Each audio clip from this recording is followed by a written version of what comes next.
Hello, my name is Molly, and I am going to be debating pro-gun and anti-gun control. Well, what does it mean to be pro-gun? Well, it means to support the idea of eliminating or reducing the limits and regulations on gun use and sales. The reason why this is a debate is because of crime rate and deaths and murder within America. On one side, people are saying because of all these deaths, we should get rid of the weapons and the tools in which these people are being murdered with. And on the other side, they're saying we need these guns so that we can protect ourselves from the people who are murdering. I'm going to be making three arguments within this debate. And the first one being gun control is not about guns, it's about control. When taking away our protection via these guns, it's leaving us defenseless and it's putting us in the hands of the police and the government. And the last time we were in the hands of the government, we walked away from that government. We became a new nation. And that was back in 1776, so why are we doing this again? One of the big topics of 2020 is police brutality. We see this throughout the protests in June and July. And if we are to take away our guns, it will be leaving only the police to have guns and to be armed. And that will only influence and rise police brutality across America, leaving the people defenseless. This will in turn make police brutality a lot easier and a lot more common. When giving up the control of guns from ourselves to the police, we are putting our lives in their hands. Now, we need to think about this in the sense of a situation where you are being held at gunpoint in your own home.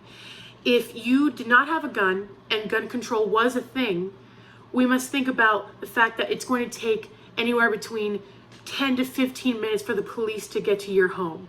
And when they do get to your home, what are they going to do that you could not have done if you had a gun in your home?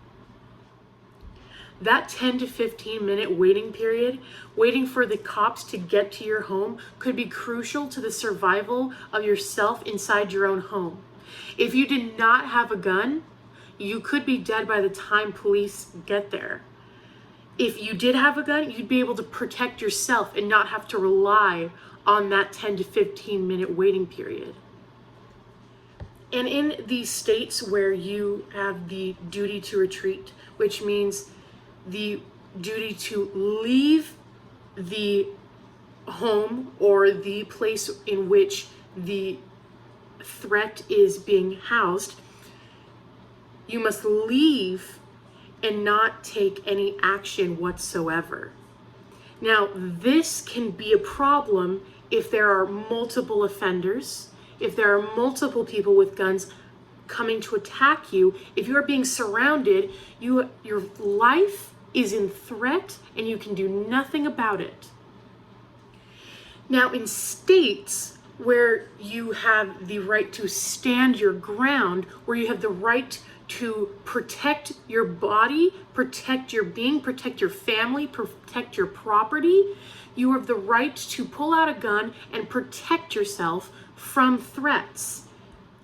If I had to choose between a duty to retreat where I have to run away and cower in the corner, or to stand my ground and take action and be brave, I'm going to choose standing my ground.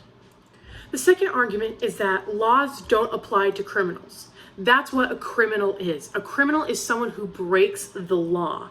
If you instill a law that says that you cannot use guns, criminals will not care. They will only be more secretive and harder to find. We can see a great example of this during the 1920s, during the Prohibition era, where the government outlawed alcohol, yet still the people drank alcohol. We can see this with the speakeasies and the secret parties where alcohol was served in numerous amounts. Same as if you outlawed guns, criminals will still use guns and they will find ways to get guns. If you were to outlaw guns, that makes crime even better for criminals. Criminals like soft targets. They like being able to take action without any resistance. And if you were to take away guns to average citizens, law-abiding citizens, that is what will happen. They will be more keen to kill, more able to kill, and they will do it more often. As I stated earlier, criminals will get access to guns no matter the gun regulation that is in place. They will still find ways to get firearms. My third argument is that the world isn't perfect.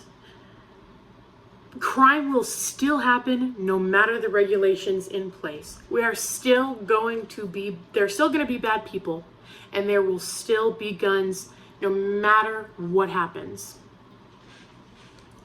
An argument that we can make with this is that cars annually kill more people than guns do. Should we outlaw cars? Because you can still go places without cars. There are bikes, there's trains, other public transportation. So should we outlaw cars? Of course we wouldn't outlaw cars, because they're a sign of independence, so that you do not have to depend on government transportation.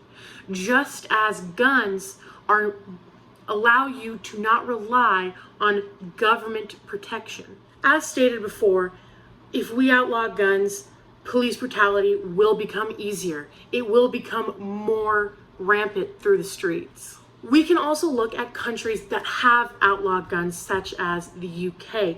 There is still murder in those countries, because even if we took away guns, there are other weapons, such as knives, that will end up killing people.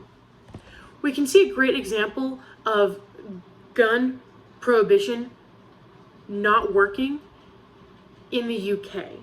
In 1997, there was a man who shot 16 elementary students and then shot himself.